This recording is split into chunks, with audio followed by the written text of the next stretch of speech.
ఈ 100 days ఫంక్షన్లు వీటన్నిటికి కూడా మీరు పెద్దగా అటెండ్ అవ్వరు అనుకుంటాను కదా. ఈ భార్గవ ఆర్ట్స్కి తప్పనిసరి ఇంకా ఆయన ఎన్ని 100 days ఫంక్షన్లు 1 year ఫంక్షన్లు. నేను విన్నది ఏంటంటే మీరు ఫ్లైట్లోనే వచ్చి ఆ సాంగ్ చేసుకుని మళ్ళీ ఫ్లైట్లో వెళ్ళిపోయి అంత బిజీగా అదే వారేవా ఏమి ఫేస్ ఆ పాట అర్ధరాత్రి షూట్ చేశారు. అదేదో అదే రాత్రి ఫ్లైట్ దిగి షూట్ చేసి మళ్ళీ తెల్లారిపాటికి వెళ్ళిపోయారు. అంత బిజీ కాలం కదా అది. మీరు అంత అప్పుడు మాకు ఇండస్ట్రీలో మాట కూడా వచ్చిందండి.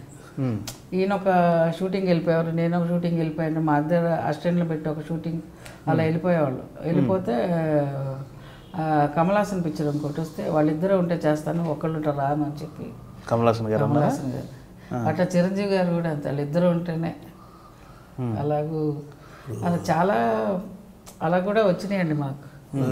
అంటే అలా షిఫ్ట్లు వెళ్ళిపోయేవాళ్ళు అండి.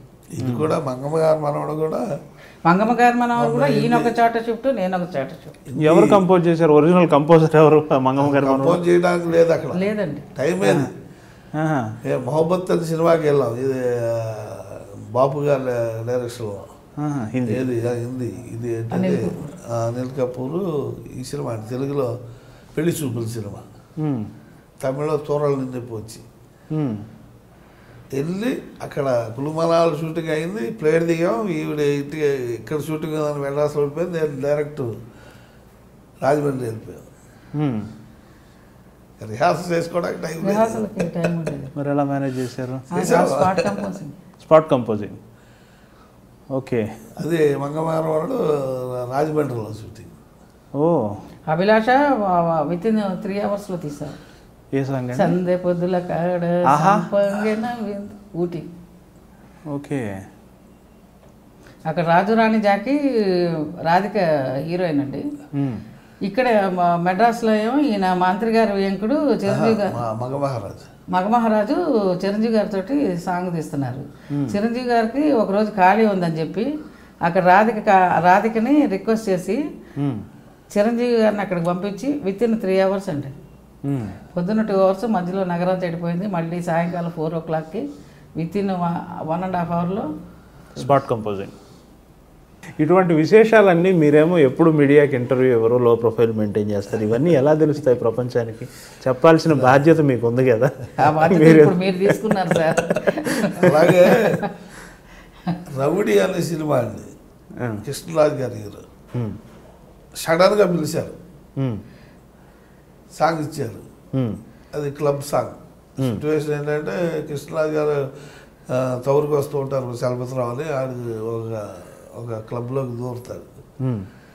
ఆడిని పట్టుకోవాలంటే పట్టుకోవడానికి లోపలికి వస్తారు. లోపల రాగానే అక్కడ సాంగ్. ఆ సాంగ్ ఏంటది, సాంగ్ వెళ్ళలేదు మేము అసలు. సాయంత్రం 2 hours వర్క్ చేసిన తర్వాత బ్రేక్ చేసేయక ప్యాకప్ చెప్పండి, రేపు పొద్దున్న పెట్టుకుందాం. పొద్దున్న చేసేది. పొద్దున్న మళ్ళీ కృష్ణరాజు గారు మధ్యాహ్నం దాకా ఉంటారు, చలపతిరావుడు వెళ్ళిపోతాడు. అయినా పర్లేదు అది. సరే అని మర్నాడు మొత్తానికి ఎలాగైతే 9-10 అయిపోయింది సాంగ్. మర్నాడు మేము కూడా ఏదో చుట్టేసి వాళ్ళు అయిపోయింది. అది ఏం మాడుతున్నా అనుకున్నాం. కట్ చేస్తే అది ఇంగ్లీష్ సాంగ్లో ఉందండి. ఏ సాంగ్ అండి అది? గుర్తుందా? ఆ సాంగ్ గుర్తులేదండి. అది అనురాధ అదే 2 boys ఆడతారు ఆ సాంగ్. అది చాలా గొప్ప సాంగ్. అన్నీ ఐటమ్ సాంగ్. మాదన్నీ స్కీమేనండి. భలే మిత్రులు పేరేంటో ఆనందబాబుకి ఒక సాంగ్ తీశారండి. పెద్ద టేప్ రికార్డ్ సెట్ వేసి ఇట్లా కొడితే స్విచ్లు ఆన్ చేస్తే డాన్సర్లు వస్తాయి. ఇట్లా ఓపెన్ చేయగానే సర్రని అబ్బాయి ఆనందబాబు వస్తాడు. ఇలాగూ రివైండ్ అవ్వగానే మళ్ళీ రివైండ్ చేయగానే మళ్ళీ రివర్స్లో మూమెంట్ ఆడతారు. మళ్ళీ ఫార్వర్డ్ అయ్యగానే ఫార్వర్డ్ మూమెంట్. పెద్ద సెట్ అయిపోయించామండి. ఓహో, ఇవన్నీ ఆ రోజుల్లోనే చేస్తారు. ఎప్పుడో రండి.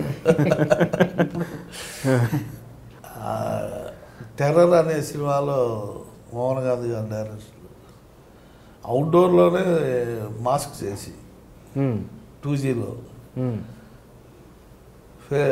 బాడీ సపరేట్గా వెళ్తుంది, ఊటీలో బొటానికల్ గార్డెన్ సురేష్ బాడీ సపరేట్గా వెళ్తే తలకాయ వెళ్ళిపోతుంది. అదేలా అదేం టెక్నిక్ ఇప్పుడంటే చేయొచ్చు, అప్పుడు ఎలా చేశారు? చేశారు.